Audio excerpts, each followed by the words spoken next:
and what to do when you're stopped by the police. Now we have to tell ourselves, our daughters, our mothers, our sisters, our cousins. As I watched the video, I thought, this is not murder. This is an assassination. Judge for yourself. At this time, I'd like to turn it over to our very esteemed attorney, Benjamin Crump. Thank you. Thank you so much, Teresa Haley, for helping this family and helping the community in these very difficult times. I'm Attorney Ben Crump, along with Attorney Natalie Jackson, Attorney Paul Greenkey, and Attorney Jennifer Hightower. We have the honor of representing the family of Sonya Massey. Present with us today is her son Malachi Massey, her uncle Raymond Massey, as well as his daughter Shadia Massey. Also with me and Ms. Haley is Cliff Jones, who's going to assist me today as we talk about the results of the autopsy. Before we do that, I want to also talk about an update as we continue to probe and find out all the reasons why this tragedy happened leading up before the killing and the aftermath of the killing. We talked about how the family wanted a thorough investigation as to why they didn't know until 24 hours later that the person who had shot Sonya Massey was a law enforcement official. Why weren't they told that from the very beginning when they showed up asking who did this?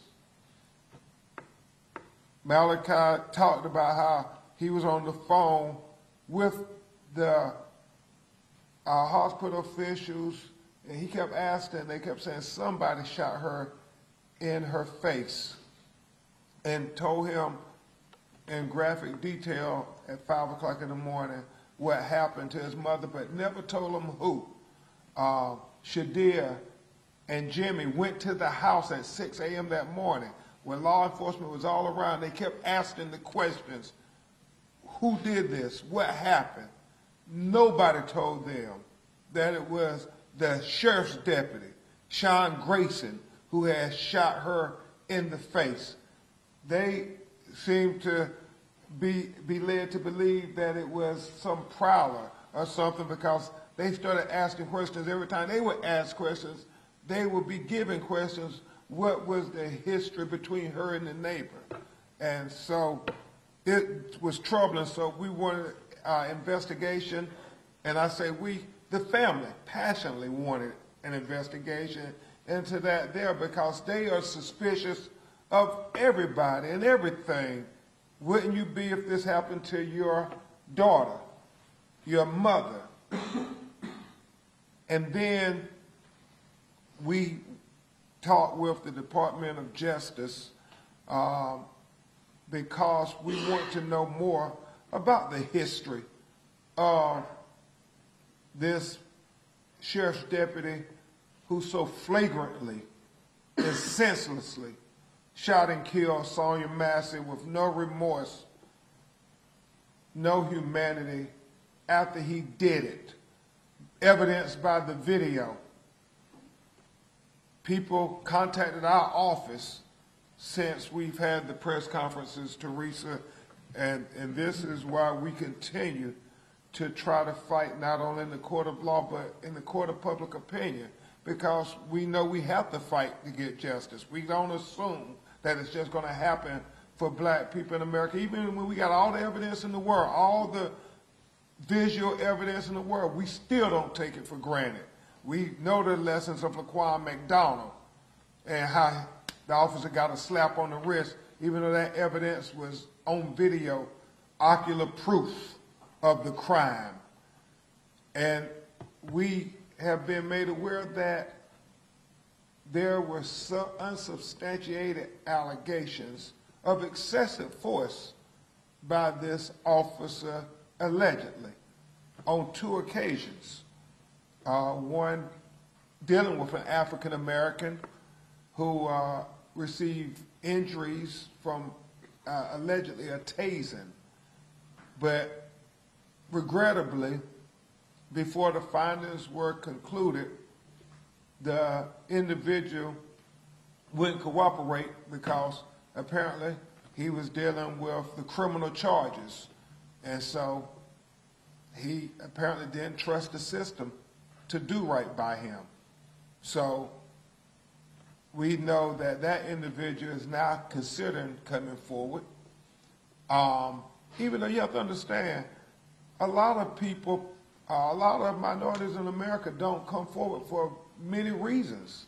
They don't call the police for many reasons because things normally don't turn out good for us when we call the police. Obviously, Sonya Massey is Exhibit 1, but we're hoping and encouraging him to come forward and tell what happened with his interaction with Deputy Sean Grayson. And then the other individual we know is out there. We don't know what this situation is, but apparently they also complained about excessive, unnecessary force inflicted by the deputy. And the question really goes back to what Sonya's father, Mr. Wilburn, said. With the 2 DUIs, with the reprimand from the Army over serious misconduct, with the 6 different law enforcement agencies in 4 years, with whatever answers he answered in the questionnaires when he was interviewing for the job. When you asked about why did you leave this department, why did you resign from this, were there red flags missed? And should he have been hired in the first place by the sheriff's department? Those questions only get louder. You know, Malachi and Cliff Jones and us, we asked that question, you know, DUI guilty convictions? How do you even have a driver's license? Much less getting a job as a sheriff's deputy. Many questions to be answered, and so we will be sending the formal letter to the Department of Justice with those things that we have been made aware of, and they have promised the family that they will work with the local agencies and they will try to get answers to all of these allegations of other instances of excessive force. And before you hear from Uncle Raymond Massey and Shadia Massey, and finally from Malachi Massey, we want to take a few minutes to go over the autopsy report because I think it's important. And Teresa, I'll tell you when to turn it over. And you all, I want to thank State Attorney John Heiser for making sure he got the autopsy to the family for transparency and that he's providing it to you all. Even though the family takes great exception with the Sheriff's Department, they have been very grateful that Mr. Heiser's office has tried to be very transparent and very respectful to them as victims. And so he made sure that this autopsy report was released, and it should give you a lot of the things, answer a lot of the questions that you all asked previously. The biggest thing on the autopsy are the findings and we will go through those. The conclusion is based on the information available to me and on the autopsy findings. It is my opinion that Sonya Massey, a 36-year-old black woman, died as a result of a gunshot wound to the head. And then it goes on to in more detail, and it says the gunshot wound of the head, A, the entrance was beneath the left eye. The injury, proliferation of the left internal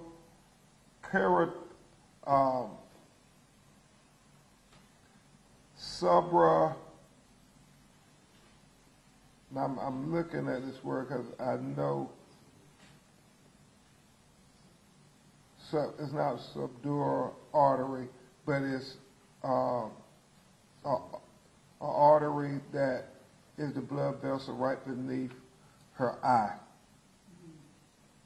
The exit, posterior left surface of the upper neck. Associated injuries, skull fracture, subdural hemorrhaging.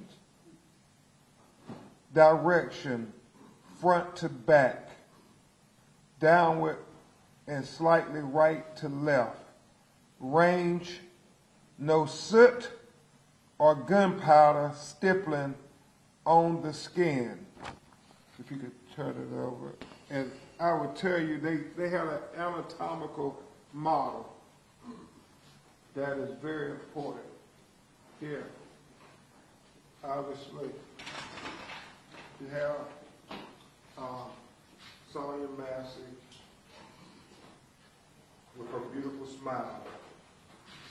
But you have, as they said, the injury right beneath the left eye. And then they talk about how the exit is posterior left surface of the upper neck, below the ear, below her hairline. Now, why this is so significant,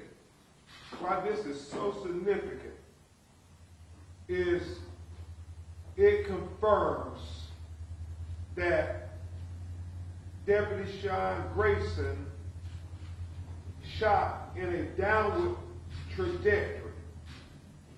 He shot in a downward trajectory. This autopsy findings, coupled with the video where we see her ducking, saying, "Sorry, sir, sorry."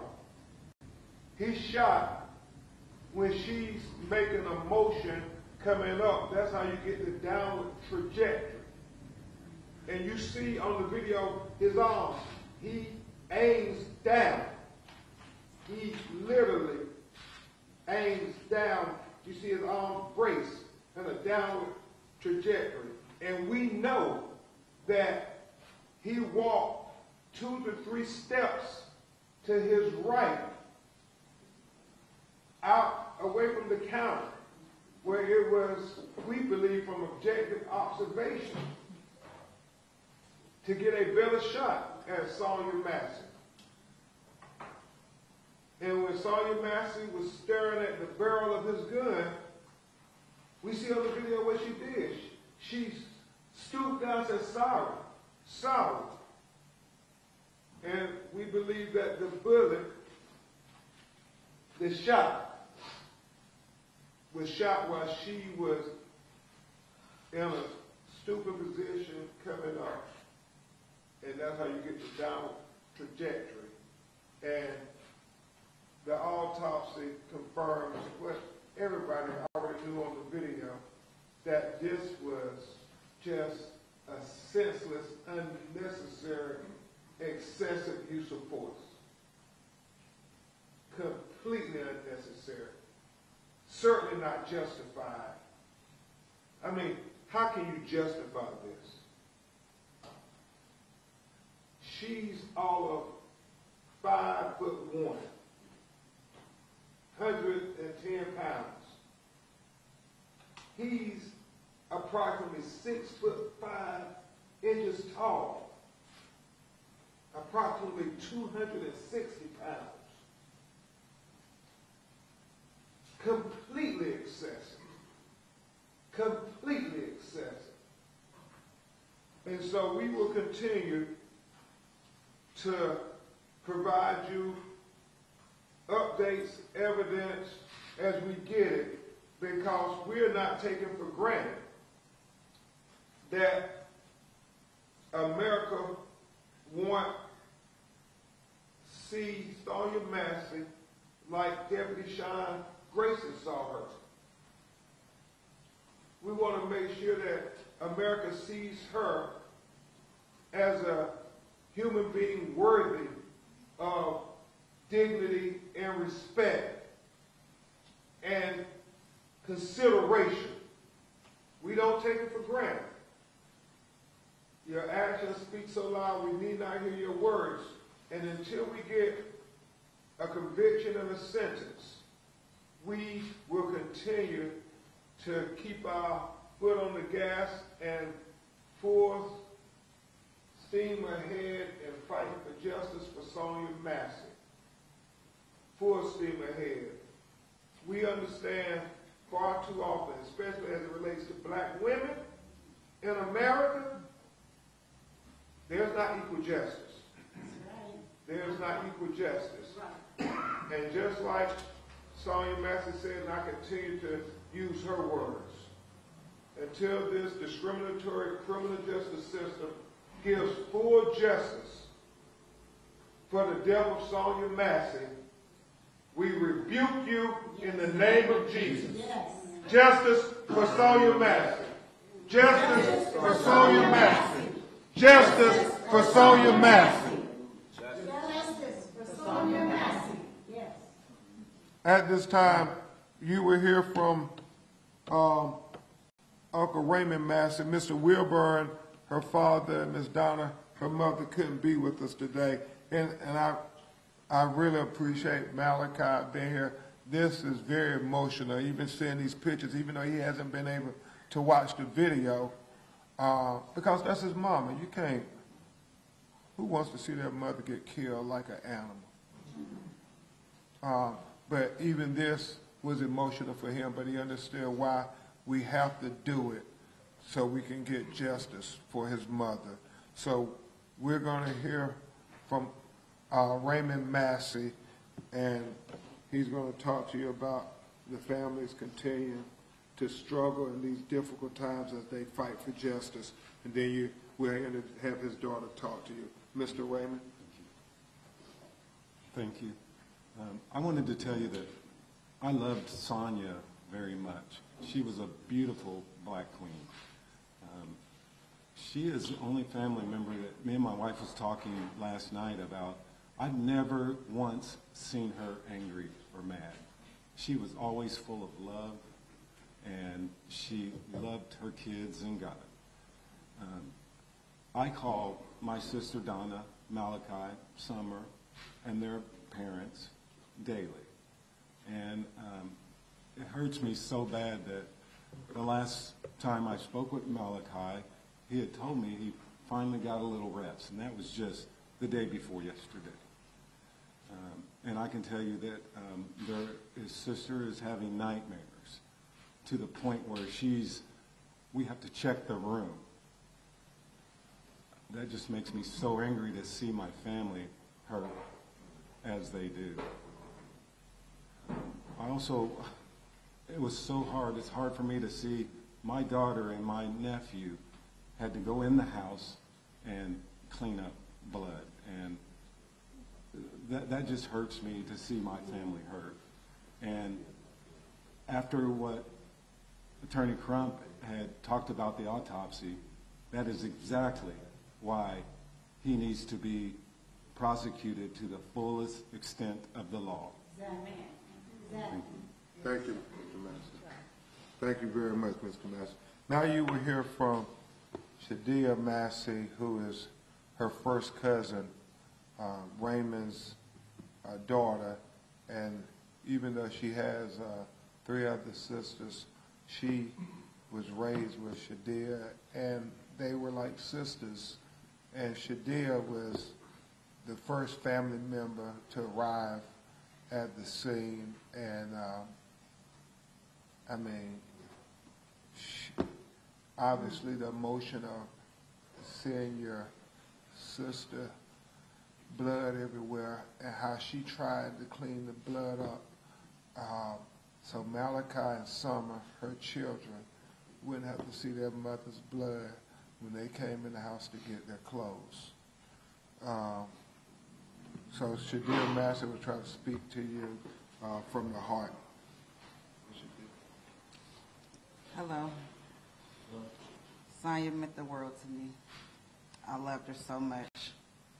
This tragedy has been too much on my family. Her kids, her daughter cannot sleep at night, y'all. She's in one household, I'm in another household. For her to go to the bathroom, she has to be on FaceTime with me. For her to get a drink of water, she has to call us before she get out of her bed. You know, this is the hardest thing that we have ever been through as a Massey. It just breaks my heart that our family has to go through this.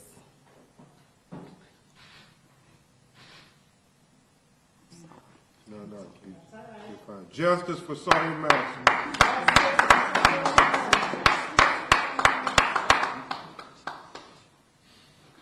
So finally, you'll hear from Malachi, who was the first one notified that his mother had been killed. And just as he explained to us what they told him, you see, was defined as an autopsy. So, Malachi, if you would share what was on your heart. Okay. Well, you know that they told me that my mom, you know, she got shot in her eye and it came out her neck or whatever. And I don't know, like, I haven't been able to sleep for real. The only time I really feel comfortable sleeping is when I'm, like, just on the floor. I can't even sleep in my bed. Like, I don't know, like, this is just, I really don't have words. Like I've been said, I don't have words for real for this. But the first night I don't go to my mother's house, this happens. How? Why? And I wonder if I was there, if he would have did anything to me. I don't know. For real. That's all I could say. You and your sister staying with Uncle Jim? She lives with her father. I live with my father. And I will say this, up until just a few weeks, Malachi and Summer were staying with their mother. She was having mental illnesses, and they made the decision it was best that they stay with their father while she seeks help. And but both of them were going every day to check on their mother, be with their mother. And the first time I talked to Malachi, he was so distraught because he said, because I was working, this was the first day I didn't get to her, and this happens. And then the only other thing, Malachi, you may want to tell them is, you think law enforcement came there earlier that day? Okay, it was an incident that happened earlier that day, and I talked to 2 officers or whatever, and I believe that it's the same officer that shot my mother. I talked to his partner first, then the second officer, that's the one that, I think, the one that did that. I talked to them, and they told me that, because she was driving herself to the hospital or something, she wasn't even at the house when this was going on, but she was driving herself to the hospital. They told me that they were going to go there to help her, and then this happens. So she was seeking help because she was trying to get help. And it's like Mr. Wilburn said, she was trying to get help. She needed a helping hand, not a bullet to the face. That's right. She just needed those officers to extend an ounce of humanity, not to kill her. And like we said, mental illness is real. You all may have family members who are struggling with their mental health. They deserve compassion and consideration, not excessive, unjustified force like we saw in that video.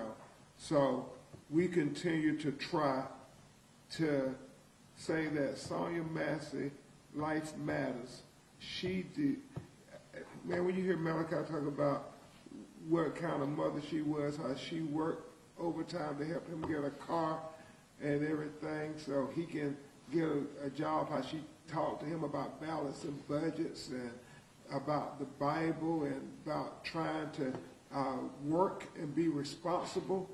I mean, she was doing her best to be a person who helped people in the world, especially her children. She did not deserve this.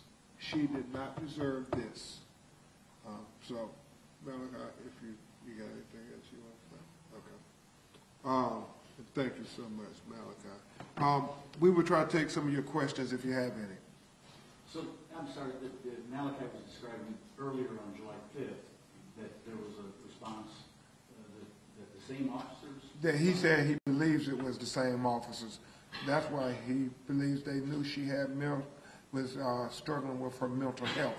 And she had driven herself to the hospital for treatment? She had sought consultation, yes. She had not been in an inpatient program, but she was under a doctor's care? Yeah, well, Mr. Wilborn said it, remember at the other press how she was trying to get consultation because she was struggling with her mental health. So, Yes, sir. Malachi believes that the officers went to his mom's house earlier That day. The day before, July 5th, right? Yes, July 5th. July 5th, and do we know why they went to their house? No, some incident happened. She was on her way to the hospital when she was talking to Malachi. But you talked to the officers too. I talked to them and I was letting them know what was going on. I really don't know what happened before I got there, but I just know that I talked to them and let them know what's wrong with my mother. So you talked to one of the officers by phone? I'm just No, in person, face to Were they at the face. house? Yes, they was at my house. And you were at the house at Yeah. the same time visiting your mom? And she drove herself to the hospital because I don't know why she did, but she drove herself to the hospital. When I got there, it was just the police there. Because my mother called me before all of this happened, and she told me the police was there. And when I got to her house, she wasn't there. She was calling me, telling me that she's driving herself to the hospital, and they were outside of the house. So you don't know who called 911 or called? So she drove herself to the hospital after the encounter with the police, right, that day? And you told them about her struggle with mental health. Yeah, and I just tried to, like, the whole week, like, before all of this happened, I've been trying to get her in a mental health. We actually did get her in a mental health place in St. Louis, but they let her come back. I don't know why, though. Why would they let her come back so soon? I don't know. Thank you, Malachi. Praying for you. Thank you. Any other questions? Yes, sir. You had referenced two separate people that had use of force complaints that were never officially filed. Were those? I think they were filed, they had no determination, is what we've been told. But they were filed. And just, I guess in my question, were both of those for Sangamon County specifically, or were those at previous law enforcement jobs? We think it was a previous law enforcement job. One of them was an African-American citizen. We don't know the other one, but we know that the allegations is that they reported them. They have contacted our office. One of them did tell us he was a black man and told us it's the same guy, and that he, they end up charging him and stuff, and he thinks they did that intentionally. And so apparently it's in his record that there were allegations made, but unsubstantiated. So we continue to try to get to the crux of that. The other individual who called the office said that, you know, they made a allegation, but nothing happened. And they didn't want to go further. They just prayed for the family and said, you know, we had a run-in with him too. So these were proactive calls from the people to you, not official? Okay. Yeah, proactive calls. What has DOJ told you? You told us the other day that they'd opened an investigation. They say we're monitoring, assessing, and following the criminal case. Right. And subsequent to that, we have been told to try to send a formal inquiry about these other allegations so they can look at who those citizens were and if there was a common connection of the excessive force and on who did he inflict excessive force allegedly on. Okay, so you're familiar with this process. Yeah. They haven't said an investigation there, but they are assessing what you're. Right. So that apparently they've opened a file and they have come short of calling it an investigation. And they told us they would notify us that they're trying to get information just like we're trying to get information, and that they're working with the local officials to get information. There's obviously plenty of questions about the incident with police arriving to her home earlier in the day. If you know, all of that, who was at the house deputy aside, if there were multiple visits to her home in that day, what does that tell you about the way that she was received when those deputies showed up at the scene later, and the temperament and the way she was treated when they got to there? Well, you know, it's going to be interesting, and I'm sure we can find out who went on the call earlier. Was it the same officers or not? And then did they have body camera video then, and so forth, and can we find that out? We're just trying to get to the truth of what happened, man, because what happened on that video was not right, it was senseless, and it was unjustified. And so we want to know everything that led up to her being shot in the face while she said, "I rebuke you in the name of Jesus." I guess just to go off that, there were already critiques of the way they were handling, you know, treating her, talking to her at the home before any of this happened. The way she was going through something, and they were short, they were talking slowly to her. And I guess just if there was already that history of knowing she had that, does that just expound on those problems for you? Exactly. If you knew it was a person dealing with mental issues, then why in the world would you ever feel the need to do that to her? You know, she has no history.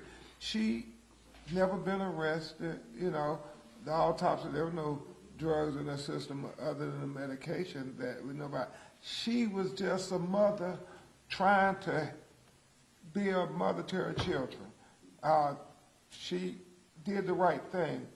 She had them go live with their fathers and so forth while she was trying to get mental health. She was trying to do everything right.